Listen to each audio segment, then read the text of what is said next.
Just like we would repel an attractive person by being needy and desperate, we would repel money by being needy and desperate. And if you look at most people, why they don't have money is because energetically, they are not in a harmonious vibration with money. Psychologically, on top of that, they don't really see money as something good, or they see it as tools for exploitation and arrogance. And then on top of that, they also lack the financial literacy required to understand the principles of money. Now, you combine these three factors, and it's a significant trifecta for financial failure. And most people perpetually live in a state of confusion, wondering why they're not becoming financially successful. Well, you're energetically not aligned, you're psychologically not aligned, you don't have an understanding of the principles and mental models of money. It's almost a mathematical certainty that you're heading towards financial failure.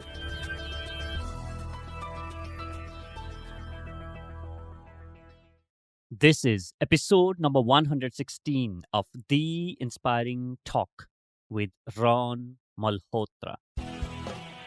Welcome back inside yet another episode of The Inspiring Talk. My name is Bijay Gautam. I'm your host for this show. Each week, I interview today's most successful and inspiring personalities to help you realize your inner potential.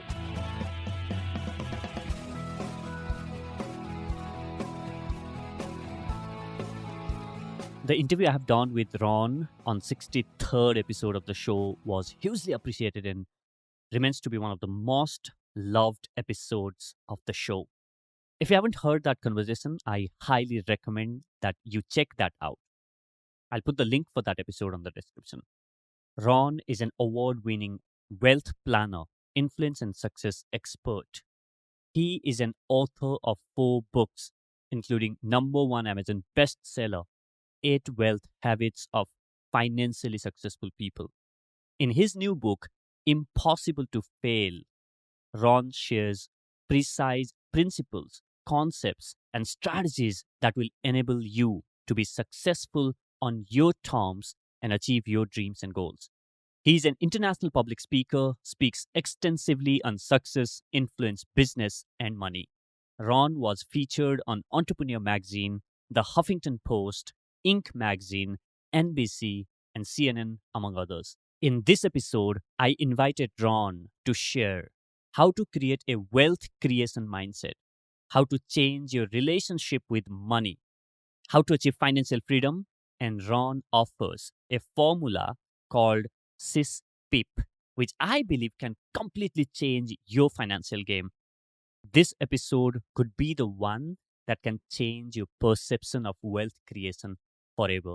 Before we begin, if you are new to this show, make sure to subscribe to the podcast. And if you have been a regular listener, do consider leaving a review for the show. Now, without further ado, let's welcome Ron Malhotra.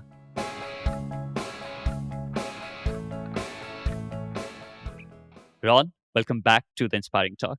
Nice to be back, Vijay. Thank you. We had a good chat last time, so looking forward to resuming into another topic. Yeah, absolutely. And when we did the conversation last time, and it remains to be one of the most listened episode of the show, and I had to get you back on the show because people loved you so much on the show and the ideas and insights that you bring. So this time around, we're going to talk about something that you have been expert for so many years now, and a lot of things that you share with the world. So I want to jump straight into this. I want to ask you this. What is the meaning of creating wealth? What does it mean? I think in financial sense, it means the ability to be able to fund your chosen lifestyle without having to work. Mm-hmm. Okay. Of course, wealth, the spiritual wealth, emotional wealth, relationship wealth, so on and so forth. But since we're talking particularly in regards to financial stuff, Mm-hmm. wealth is an individual's ability to fund their chosen lifestyle, not the lifestyle that they don't want and they're settling for. Their chosen lifestyle without having to work, meaning that work is a matter of choice rather than being forced into work.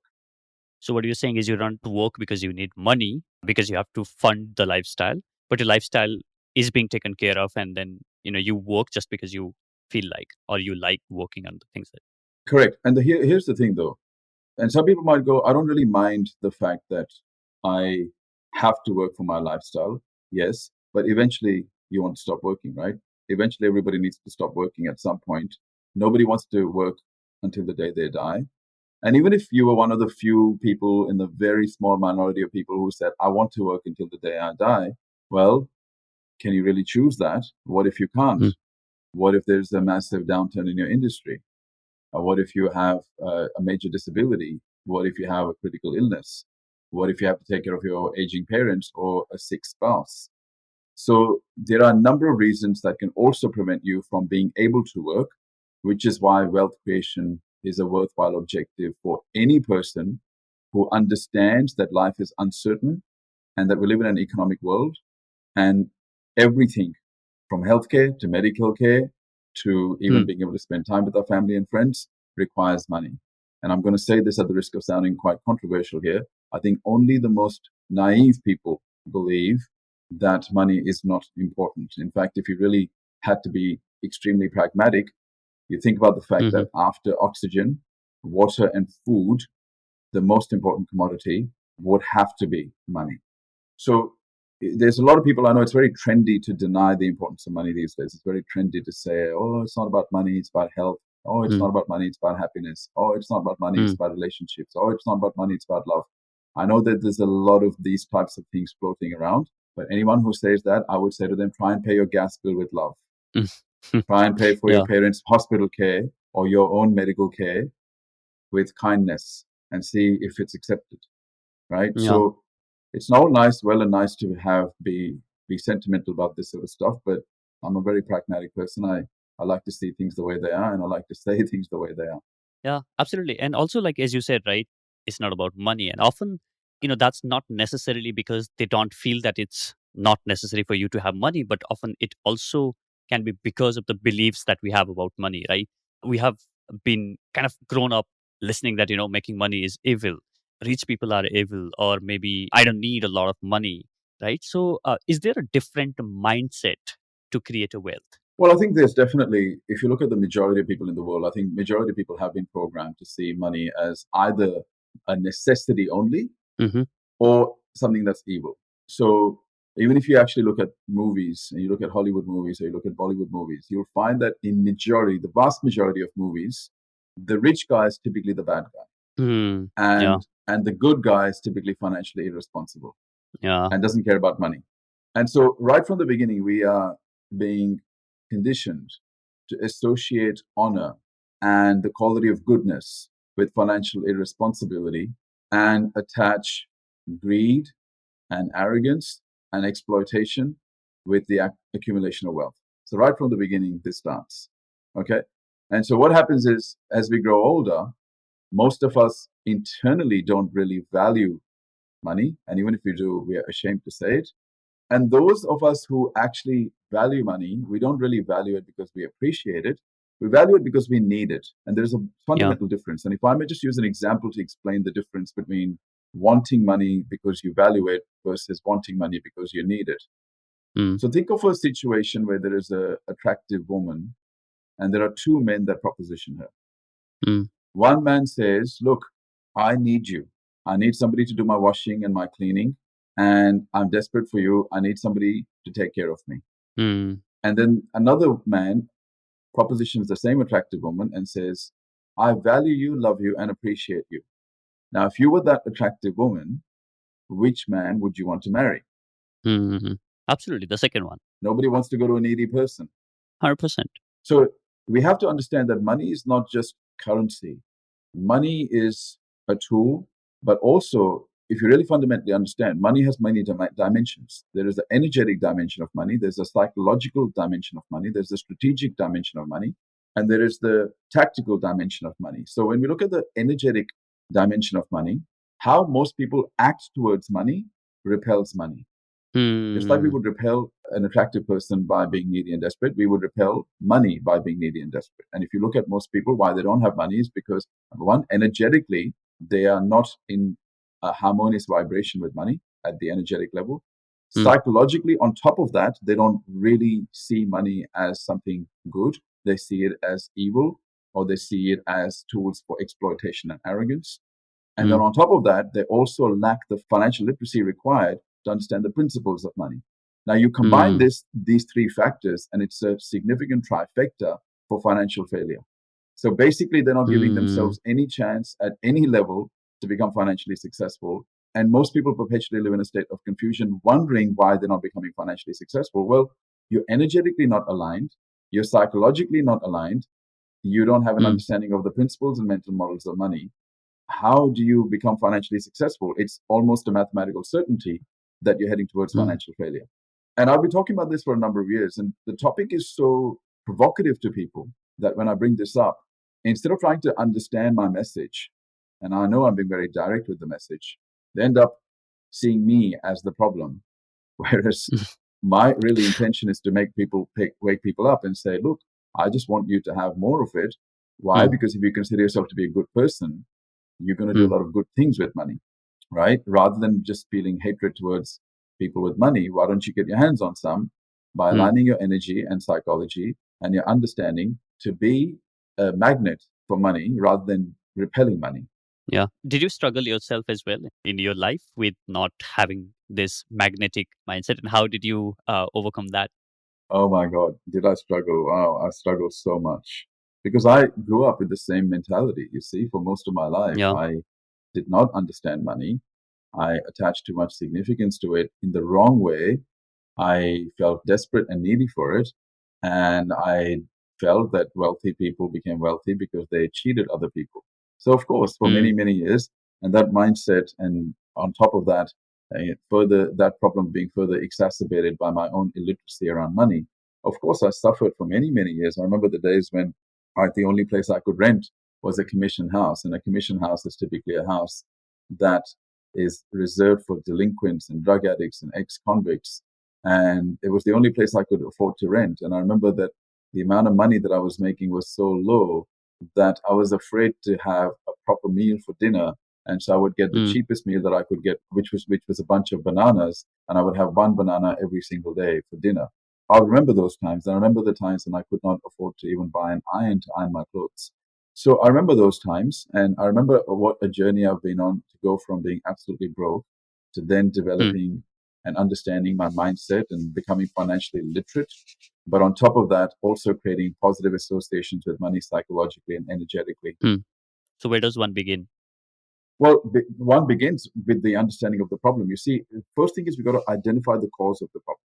You can't solve a problem because everybody wants a solution. How do I make more money? And I say to them, you can't solve a problem without understanding the cause of it.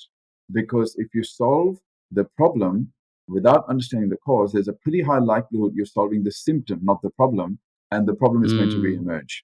So, what is the cause of the problem? The cause of the problem, and why a majority of people in the world suffer financially, and why there's such a significant wealth disparity where only a small percentage of people in the world become millionaires or billionaires, and then majority of people struggle. The cause is that majority of people are not energetically, psychologically aligned, and they do not understand the principles of money. Now, let's start with the psychological part.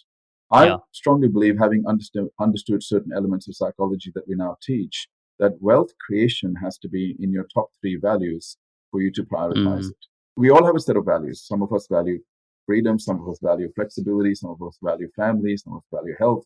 But you'll find that if you actually start to really investigate, you'll find that majority of people do not place any value on wealth creation. Okay? And Mm. the way our minds work, and we have to understand the psychology here, the way our minds work is if we do not place sufficient importance on a particular thing, our minds will automatically keep it in a blind spot and we will never prioritize it.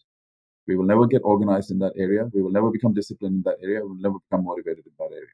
So we have to place value on wealth creation. And wealth creation is not the same as making an income. This is the other thing as well. So there are three skill sets here. Number one, Yeah. the ability to make a good income. Number Mm. two, the ability to keep that income. Number Mm. three, the ability to grow that income and the money that you're making.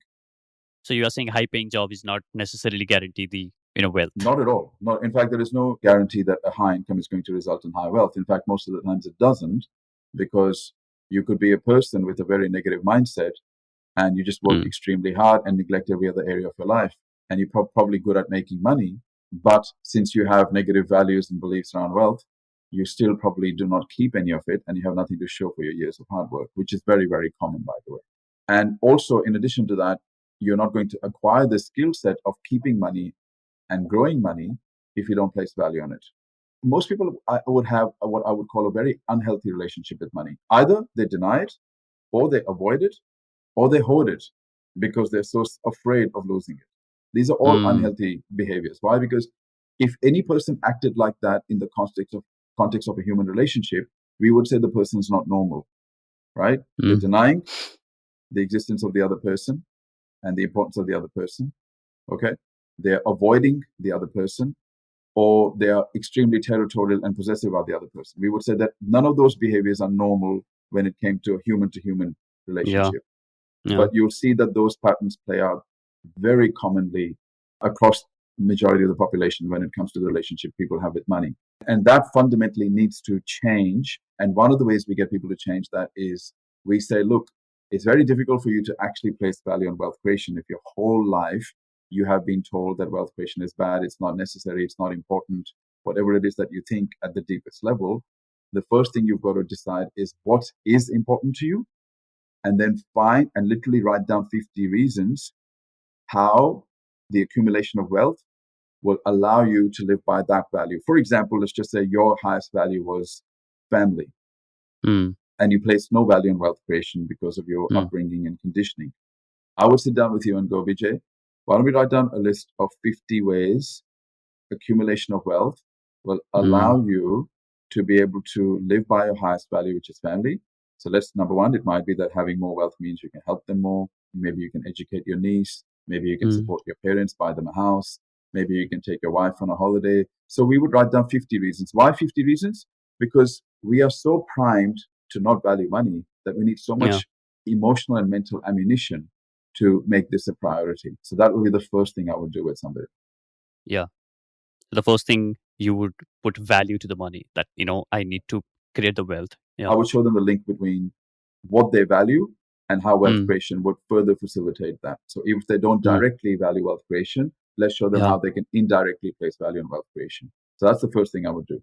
The second thing I would Yeah. do is I would help them understand what their beliefs are around money. So, what are all the things that they grew up listening to? Money is the Mm. root cause of all evil. There is not enough money in the world. Money is not important. I don't have money, but at least I'm honest. All these kind of Mm. narratives that are playing. And those narratives are actually in our subconscious. And because our subconscious determines our behaviors, if you have all these negative narratives in your mind around money, you're naturally going to avoid money. You're going to repel money. And even if by accident you come into money, you're going to get rid of it because you don't place Mm. value on it. And you'll exchange it for something else Mm. that you value. So we would get them to write down all the beliefs that they have, all the things that they heard, and then we'll get them to write the polar opposite of that belief. And then through some mental exercises, we would get them to then take the new set of beliefs and implant them in the subconscious mind so that they're starting to create positive associations. The third thing is we would teach them the principles of money and Yeah. wealth management. Yes. Before we get there, so to the second point of where what we are talking about is replacing the belief system that you have and the thoughts that you're playing in the back of your head about the money. We are saying that we're going to replace those beliefs with the new beliefs, right? So, what are some of the practices that help? Do affirmations help? Or what do you think? Are there some practices that you want to give to people? Yeah. Yeah, so there's a number of practices that we do. We do a combination of number of practices. So once we realize that we have negative beliefs, we get them to first come up with the opposite of those beliefs, right? Because you need to know what you want to believe. So, for example, if you think money is the root cause of all evil, you might want to write money is the root cause of all good, and then proactively look for examples of people who have actually used money to do positive things in the world. So look at people who are making charitable donations, or they're constructing schools, or whatever it is that they're doing, right? So you have to proactively look for it, because what we will do is how our minds work is that once we have a belief, we automatically look for evidence to validate that belief, Yes. and we very conveniently neglect and reject evidence to the contrary and it's called cognitive bias. So we do Yeah. it automatically and unconsciously. We don't even realize we're doing it. So the first thing is to realize, where are you constantly supporting your negative beliefs and convincing yourself that this is how the world works, even though there is another worldview. And why are we not paying attention to the other worldview, that there are a lot of good people with a lot of money have done wonderful things for the world as well. And the great example of that would be like when we like the person, then our focus is we ignore all the bad part about them. And when we start disliking the person, we are completely blind to the good things about the person. We completely focus on what's wrong. And I think the same with money. Yeah. Correct. And we've got to be aware of our biases, because the problem is that people who are extremely biased and they cannot examine their biases typically tend to make a lot of decisions from feelings rather than facts. Okay. And Mm. that's one of the reasons why they have a lot of suffering and they have a lot of problems in life, is because they continually place feelings over facts and they mistake their own feelings to be facts. For example, I'll talk about something like this and it may challenge a lot of people. It may contradict a lot of people's beliefs. And rather than understanding why is it upsetting me so much, why is it challenging me so much, why is it triggering me so much, they'll basically go and put a negative comment on one of Mm. my Instagram pages or my YouTube pages, and then call me arrogant or greedy or whatever it is that they'll call me, because their minds just cannot separate the message from the feeling. And again, is that going to affect me? No, it won't affect me, because I understand cognitive biases and I understand cognitive dissonance, but it will affect you because you are unable to place facts over feelings. Mm. And that's why I continually drive this message home. So you would do that. And the thing is, you have to engage with these new beliefs with repetition, because a belief is simply a deeply held opinion. And if you actually look at how a deeply held opinion is formed, it's formed through regular exposure to that particular thought. So Mm. thinking it once or twice does not make it subconscious. You have to continually engage, and not just intellectually. You've got to engage with it emotionally, and you've got to Mm. engage with it visually. You've got to actually start to look for examples of wealthy people and how wealth is positive and how wealth leads to security and how wealth leads to harmony and how wealth leads to lack of conflict, how wealth leads to creation. You have to do that for a period of time before your mind starts to create positive associations with it. So you want to do all of that. And then one of the things we teach is how to use technology to integrate your left and right brain, so Mm-hmm. that you are, again, using, with the use of technology, you can drive it further and further deep into your conscious, because how you behave is always going to be consistent with what's deep down inside of you.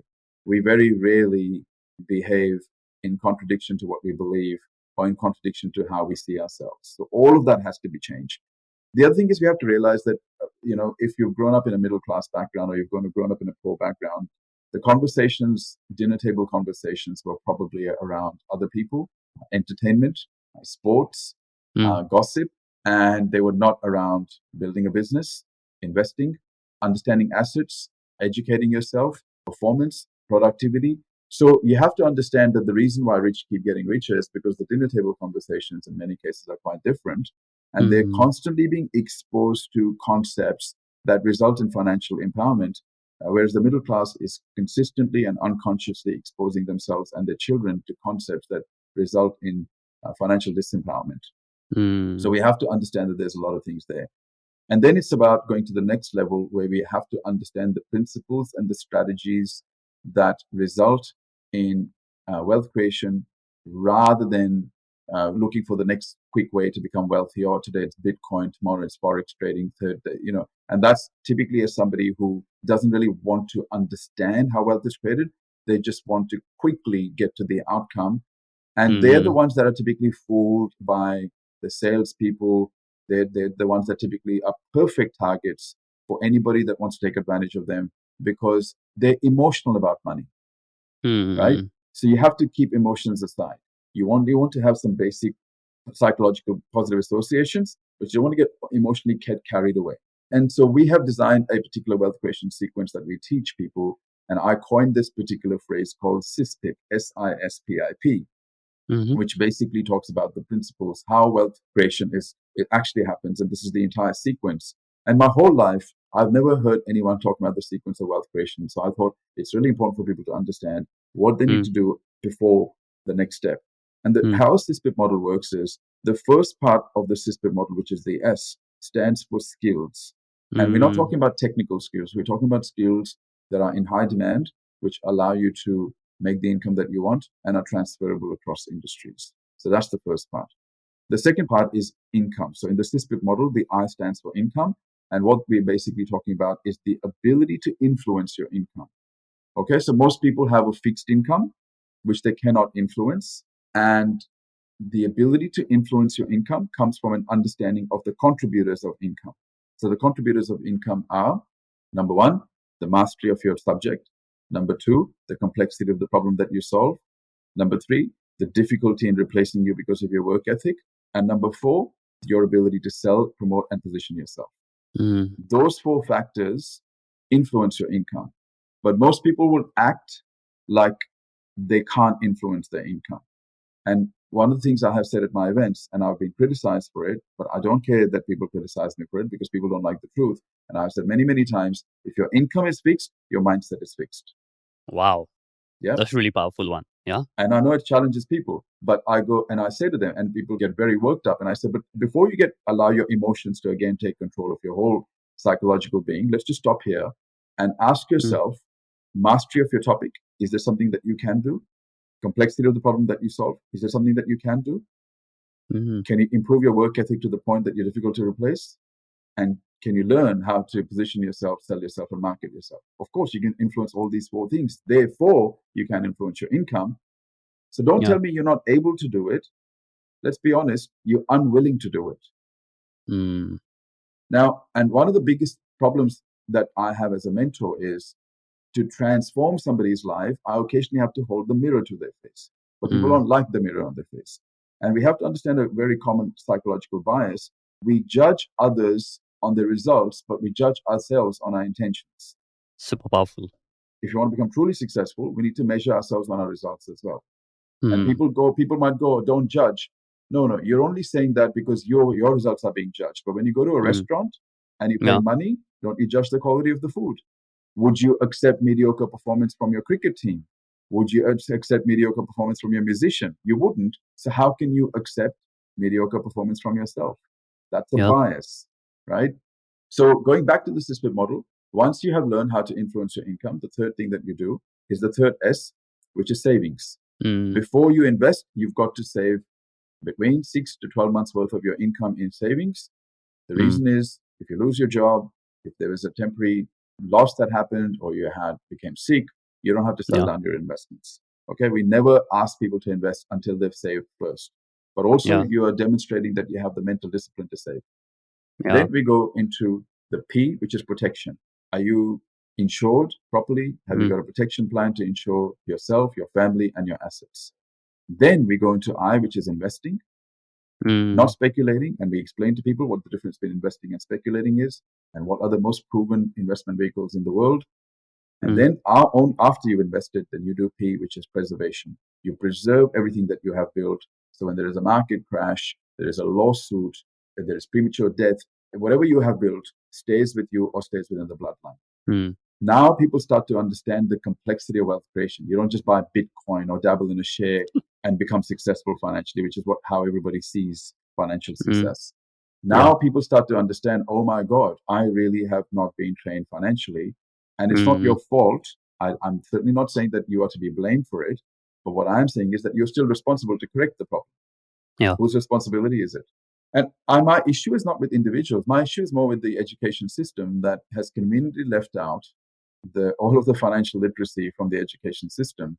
And at best, it's taught us how to make money to survive, but not to keep money and not to grow money to thrive. See, there's such a big difference. And that's one of the things that one of the missions that I'm on, a quest that I'm on, is to challenge the indoctrination that is taking place through the academic education system, which is like, why do you go to school? Oh, because I want to go to university. Why do you go to university? So I can get a job. Why do you want a job? For the money. Why don't we just learn about money then? How's that for an idea? Yeah, awesome. And I love this 6 steps SISPIP method where, skill, influence, saving, protection, investment, and preserve. Skills, income, savings. Income, sorry. But you need to have enough income that you can influence. That's the point. Yes. High income skill, skills. Income. Yeah, income, savings, protection, investment, preservation. And that's the wealth creation sequence in that order. You skip a step, even if you become wealthy, it's like you are becoming wealthy, but on very shaky grounds. Okay? You are building your wealth. You are expecting, and here's what's going to happen. When people skip these steps and they build wealth, it's like knowing how to sail in the ocean when the sun's shining, but the moment the storm comes in, you will drown, you will sink. So that's why we do it this way. So even when the storms come in, you can withstand the storms, like the COVID storm. And we've had many, many storms before the COVID storm. We've had various other pandemics, the mad cow, the bird flu. We've had SARS. We've had GFC. We've had economic events and medical events. Why is it that some people, no matter what happens in the economy, continue to become financially successful? but the majority are devastated by it. Well, the reason is they didn't train before they got on the boat and they got into the ocean. And they could only sail when the sun was shining, but they're not trained to be able to handle the sail when the storm's coming. Yeah. So protection comes before investment. Yes. The reason is your ability to be able to create wealth is dependent on your continued ability to make an income. And you want to protect that. So you want to put a firewall around your ability to make an income by buying the right types of insurances. But also protection goes beyond insurances. Protection is also about making sure that if interest rates go up, you're not going to have a problem. If the markets crash, you're not going to have a problem. If an emergency happens, you're not going to have a problem. So with protection, you mean the safety net that we're talking about, right? Where you take maybe insurances, health, risk mitigation. So, and it's so simple. I mean, I know that at the moment, if it's the first time you're hearing this concept, it might seem overwhelming, but sometimes it's as simple as literally taking a piece of paper and a pen and writing down everything that can go wrong, and then asking yourself a simple question: can this risk be reduced, managed, mitigated, or minimized in some way? And you will find that 90% plus of financial risks can be mitigated, managed, minimized. And the fact is, whatever you can minimize and mitigate, you must minimize and mitigate, because if you haven't, you're just leaving yourself open to, when the storm comes in, which it will. It's not a question of if the storm is going to come in. The question is when the storm is going to come in, right? Yeah. As we see, it happens with seasons. It's not sunny every day, right? You can't rely on for the sun to shine every day. At some days, it's going to rain. So those days when it rains, you can't say, oh, well, I was doing so well, and then it rained, so now I got wet. Well, that would be silly, right? You buy the umbrella because you know at one day it's going to rain. It's the same thing when it comes to securing your financial future. Awesome. That means you look at your health, you look at, some natural disaster that can go wrong and how you can protect your wealth. Or, and so many other things just to ensure, as you said. I love that one, by the way, where, you just write down all the things that can go wrong and see what you can do to be prepared to those situations. And even in business, you can do that. Look, no, you can't mitigate against every risk. I acknowledge that. Yeah. But you can mitigate against 90% of risks. And before we go and worry about, but what's the point? I can't mitigate 100%. Well, have you mitigated everything that you can? No, we can't say, well, I'm not going to mitigate that. So there are so many things that can be mitigated, and all we have to do is find a way to do it. Now, natural disasters, I'll tell you some of the things that we cannot mitigate. Acts of war, nothing you can do about it. Okay? Yeah. Then you have global natural disasters, nothing you can do about it. Yeah. But let's talk about the probability of those things occurring. Maybe the probability of those things occurring is less than 3%. But the probability of other events occurring might be 50, 60, 30, 40, 50%. So you've got to cover those things that have a high probability, and the ones that have a very low probability and you can't do anything about, you don't worry about them, right? Even in business, let's talk about you running a business, all the things that can go wrong in a business. Your cash flow can run out. Your employees can steal from you. Somebody can steal your intellectual property. You can get sued for damages. There are so many, all the things that can go wrong in a business again, you can literally write down on a piece of paper and you can go, can it be mitigated? And here is the difference between wealthy people and the ones that mismanage or neglect their finances. The wealthy people mitigate every risk that they can mitigate. Whereas the average person says, well, I'm either going to mitigate everything or I'm going to mitigate nothing. Okay, it's a fundamental difference in attitude. And who suffers for that attitude? Well, the people who don't have the money, but they keep blaming the rich people. But the thing is, have you done everything that you can in your power to increase your income? Okay, to build your skills, to build your savings, to build your protection plan? Well, you haven't even done anything, and yet you're blaming the rich people. We can't do that. What I'm trying to do is promote a philosophy of financial responsibility rather than financial blame, which is what the current culture is about. Yeah. Now that you first saved for the emergency thing, you are good to go for the another 6 months to 12 months. If anything goes wrong, if you lose your job or if your business goes down, if you are somebody who's running the business, but you have a fund to get your life going for another 6 months to 12 months, which is the saving, and then you have the safety net. Like after you have done that of saving bit, and then you have now taken care of the safety net with the life insurance and all that sort of things. Now you still have money which you want to now invest.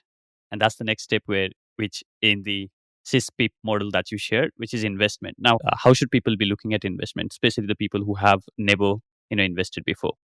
So where people invest will depend on, number one, their goals. So how big are your Mm, goals? The bigger the goal, mm, the more aggressive the investment strategy, okay, and the higher risk you will need to embrace, or the bigger the gap.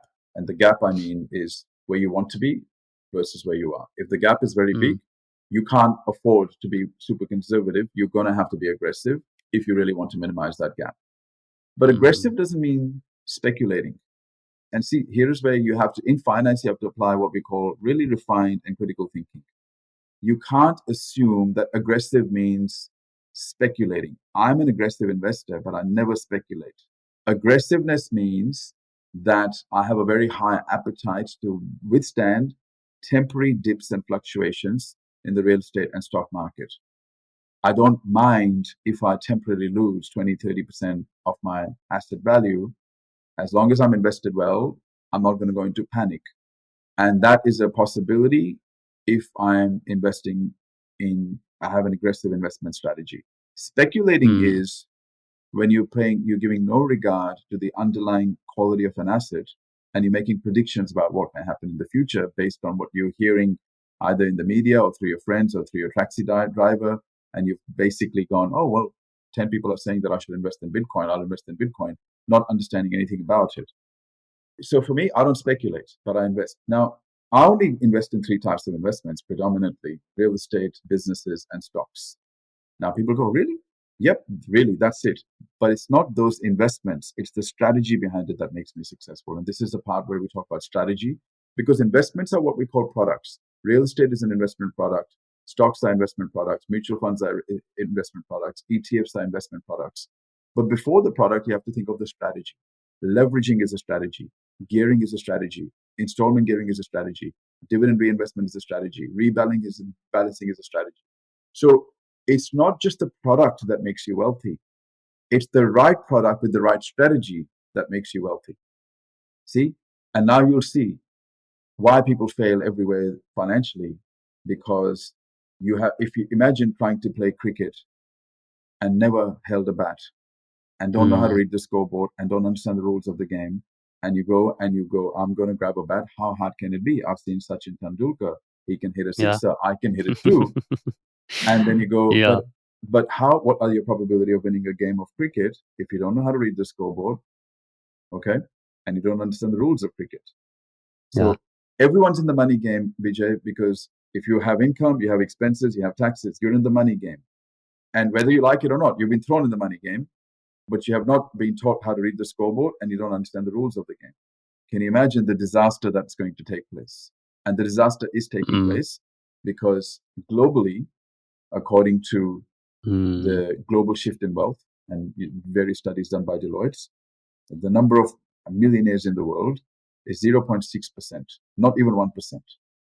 Wow. And why is that a problem? Because we have hundreds and millions of graduates and hundreds of millions of professionals in the world. Not even 1% become millionaires. And 40% of millionaires globally are coming from the United States alone. And that's another topic in itself. Why is it that America produces such a high number of millionaires? Well, that's a whole other topic, which I can dissect for you one day when we get another chance to talk about. And why is it that some Yeah. cultures are predisposed to financial prosperity and others are not, despite Mm, high education levels? So that's a whole another topic, which I'd love to dissect for you at another time. But today, for me, is not about giving a quick solution, because how the intellectual mind works is, oh, how do I make money? That's like going to a doctor and saying, how do I feel good? But the doctor is going to say, well, where is the problem? Why does the problem mm. exist? He'll carry out full diagnostics before he gives you a painkiller, Yeah. right? It would be very negligent of a doctor to give you a painkiller without doing a thorough diagnostics. A good doctor will say, how old are you? What do you do for work? Do you stress? Do you sleep well? Do you have Mm, fights with your wife? Have you had pre-existing conditions? What's your family history? Before they prescribe medication. So whenever you get a person who prescribes an investment or any type of investment strategy without doing the diagnostics, you're dealing with an unprofessional person who has a vested interest. mm. Okay. Unfortunately, finance is not that straightforward. If it were, then we would not only have 0.6% of people in the world becoming millionaires. We would have a large number. There is enough evidence in that alone that field is it's not so intuitive. And it takes a little bit of time. But if you spend 1 or 2 years really understanding the principles and the strategies, and you can have a really good pathway to becoming financially secure. And one thing I always say to people is all unsuccessful investing is markets based, and all successful investing is goals and planning based. Yeah. It's like you trying to cook something, BJ, without, so imagine you invite me for dinner and you say, Ron, come over for dinner. And you say to your wife, Ron's coming for dinner, I'll cook. And your wife says, but BJ, you've never cooked in your life. And you say, but how hard can it be? I'll go to the shops, I'll get some vegetables, I'll get some chicken, I'll get some salt and pepper. How hard can it be? So you go to the supermarket, you pick up some vegetables, you pick up some chicken, you put it on the gas for a random amount of time, in random quantities, with random recipe, and you hope that you'll come up with something beautiful. Now, there is a pretty small chance that you may, by luck, you might come up with something very delicious. Ron comes over and goes, wow, Bijay, that was delicious. Yeah. But you'll agree that if you don't decide what you want to cook and you don't have a recipe, the probability of you coming up with a delicious dish is very low. Yeah. Now, it seems absurd that somebody would go out there, rush and buy ingredients without asking themselves, what do I want to eat? And without getting a recipe. You would think, my God, what kind of person would do that? Well, 90% of investors they approach their investing exactly in the same way. Which is why we say that it's not the investments that are the risk, it's the investor that's the risk. Because people are irrational and emotional and not as logical as we would like to think. And that's why mental and emotional control, along with a clear plan and a clear strategy and discipline, is important to be able to create financial security. Yeah, that's great. And I know what I get from this is now, you start re-educating yourself about the finance, and you need to re-educate about wealth creation. And also maybe surround with the people who are already on that journey, or who are, who have been kind of working towards it. And that always helps, right? Because you are then the conversation where, the conversations are around wealth creation, not on, seek advice from somebody who has two things. Yeah. If you want to seek any type of advice, whether it's health advice, look for two things. Has the person got results, and has the person got research? Wealth creation, the same thing. Am I the person who's giving me advice, or the person whose advice I'm seeking? Number one, have they got results in creating wealth? Number two, are they also well researched so that they can put some context around the nuances around investing and money? If you have a person who's only got results but doesn't have research, they'll be biased in giving you advice. If you have a person who has only researched but doesn't have the results, they're speaking from theory, not practice. Yeah. So ideally, you want to pick mentors that have both a blend of research and results, so that they can explain and they can help you navigate the complexity around becoming financially successful. Because let's face it, no matter how much people say it's easy, well, if it were, then people would not struggle so much. Now, I will say though, good wealth creation is simple. But I will say, not easy. Correct. It's simple to understand, but not easy to execute. Yeah. Okay. So as long as people understand good wealth creation, the CISPIP model is very simple. There's nothing fancy. There's not rocket science, but the implementation of it is not easy. Last one is preserve. Last one is preserve. Correct. You want to make sure you preserve it, because they say that up to 75 to 80% of intergenerational wealth is lost by the time it gets to the third generation, which means you might work extremely hard to create the wealth, but if you don't transfer the knowledge and you don't have a preservation plan, you don't transfer the knowledge and the values to your kids, and they don't transfer to their grandkids, by the time the grandkids come over, they're going to erode everything that you worked very hard for, because you transfer the money without the preservation plan and without the transfer of values and knowledge. Okay, so it's such a skill, but the thing is, we don't have to assume that it's difficult. Everything is difficult when we have no training in it. Training is the medium through which we go from not understanding something and being intimidated and overwhelmed by it to then going, I get it now. People who are engineers, to me, when I look at engineering, oh my God, it's so intimidating to me. But to the engineer, it's not, because they spend years learning it. Yeah. Same thing with IT. You saw how much I struggle with technology today, right? Yeah. But I have my areas of specialization. I'm I would not say I'm a smart person. I'm only smart in my areas.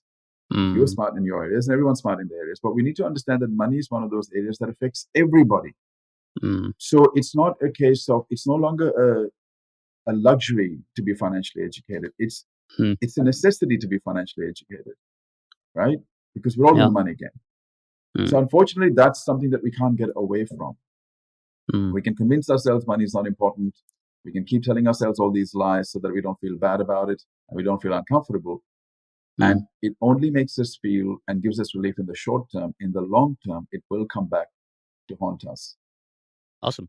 So, Ron, to the whole point of the, preserve where passing the knowledge, how old is your daughter? I can see her picture on the table, She's, yeah, she's yeah, 8, and we have she's lots it. of money conversations. In fact, yesterday we did a role play, and she was playing a shopkeeper, Mm-hmm. and I test her, and I see I'm a customer, and I see how she will deal with me, and I ask her for a discount, and see how easily she gives me the discount, Mm-hmm. and whether she tries to upsell me, and how she serves me, and how whether she understands what is reasonable value or not. Because even as a business person, I see a lot of people, if somebody comes and says this is too expensive, they just drop the price. And I call that being lazy. You know Mm. what? The easiest thing in the world to do is to drop the price. The difficult thing to do is to increase the value. Mm. But you see those behaviors with money playing everywhere. Even a lot of business people struggle because, they may have started a business, but the business owns them. They don't own the Yeah. business, right? Mm. They're a slave to the business. Yeah. So there's a lot to it. But the thing is, how long does it take to become very financially confident? I would probably say a year. 1 year of serious commitment and learning from the right people can put you in a position where you never ever feel insecure about money. But people rather complain about the lack of money than to actually spend a year learning about it. And Mm. unfortunately, you cannot rely on the education system to do it, because if they wanted to do it, they would have done it a long time ago. For whatever reason, they decided that it's not important for people to learn how to manage money and grow money. I just think it's an absolute disgrace and very big failure in the education system to not educate people. So, whilst that is still the case, it's up to us to take the responsibility of becoming financially educated. Yeah, absolutely. So, one last question, Ron. So, the first of all the, the CISPIP model that you spoke about is the skills. What are the top 5 skills that you think where world is going to have huge demand in the next few years for the people who are listening or the young people who are listening? Like, hey, you know what? I'm going to pick up one of these skills which are going to be in high demand in the next few years. So again, we have to understand where the world is going, and the world is heading towards the direction of artificial intelligence, automation, and outsourcing, and those trends are going to continue. And we also have come away from the information era to sort of moving towards the social digital era. I believe that any skill that results in you being able to influence and lead people and extract Mm. performance from people, those things machines can't do. It's very simple. Humans are very complex, and Mm. the ability to deal with human beings. So anything like advisory, consulting, mentoring, leading, leadership, whether today you look some of the careers that are being made by influencers and thought leaders and experts, and all of those skills, those can't be replaced. I mean, even in my industry right now, there's massive technology disruption happening. Whilst they can produce technology, artificial intelligence technology that can pick an investment portfolio for you as a client, Mm. what it can't do is to get you to stick to that portfolio when the markets crash. Yeah. Okay? That's where behavioral coaching will need to come in still, and you'll need a good advisor, and an advisor who reminds you why you started in the first place, where you're going, and why you need to stick to your plan. Because we like to assume that humans are rational and logical, but history shows us we're anything but. So any skill, and this is why I would be saying to anybody who wants to be ready for the new world, understand, become very good at human psychology, Mm. emotional intelligence, advanced communication skills, advanced consulting. Consulting I love because you can even build a significant entrepreneurial business without needing staff, plant, equipment, machinery. And Mm. with the way the world is interconnected through internet and social media, it gives you a lot of options. So I would probably say to young people, work on your communication skills, understand human psychology, become good at emotional intelligence, which is self-awareness, social awareness, and then you can work towards any type of complex problem solving. And I do think that the world is moving back towards entrepreneurship, simply because we're starting to realize that one source of income is not a good plan. because that plan, Mm. anyone that has just a job and is reliant on one source of income is only typically 3 months away from poverty. Mm. So consulting, advising, mentoring, speaking is a great skill because again, we need the world everywhere in the area of social justice, in the area of food and sustainability, in the area of technology, in the area of organizational change. We require more and more conscious leaders, not positional leaders. We need conscious leaders. So everywhere there is an opportunity. So people who can educate people. There's a lot of social and systemic problems still in the world. And anyone that stands up, builds a brand, and can influence people to take action, and of course charge for it, as long as they're delivering fair value, I think can do quite well today. So I think some of the stuff that you're doing also falls into that. But ultimately it's just about having a voice there and solving a problem. And there are many, many ways you can do that. But I would be very conscious of only solving technical problems because we're at that exponential curve of technological improvements. And as that gets better, you might find yourself that you've been replaced by a machine.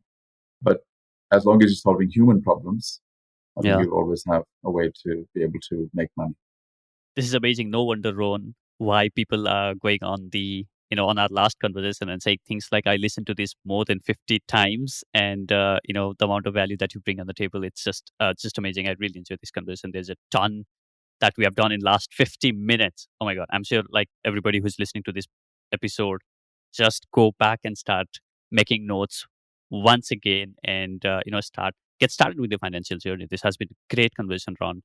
And for everybody listening, Ron's new book, Impossible to Fail, is already out there. I'll link that up in the description of the show. Make sure that you pick that up. My new book is actually How to Speak Like the World's Best Public Speakers, Top Public Speakers. Yes. Check that out. But I have a new book Yes. coming out next year, if I may just let people know. It's called Indoctrinated, How the Education System Perpetuates Mediocrity, Conformity, and Indistinguishability. This is amazing. Thank you, Ron. Thank you so much. If people would like to reach out to you, where do they find you? Find me on LinkedIn, but that's where we are connected, and on Instagram at the Ron Malhotra, and check me out on YouTube as well. And drop me a line. I know I can't give you all the answers in 50 minutes, but I can give you enough for you to transform your behaviors and change. Look, remember, guys, we can't change our destinations overnight, but we can change our direction overnight. Yeah, absolutely. Thank you, Ron. It's been a great conversation. Really appreciate you, spending some time with us once again. My pleasure. Thank you, Vijay. Thanks for having me on.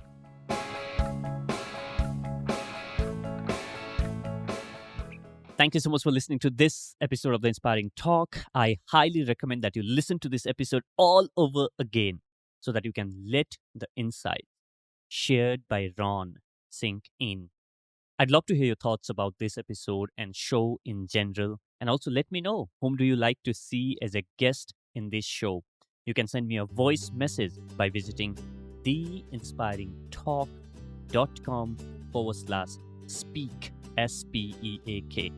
Go ahead and record that message right now. You can find the description of this episode by visiting theinspiringtalk.com/116. Thank you so much for listening. I'll catch you in the next. Now, go out there and do something inspiring.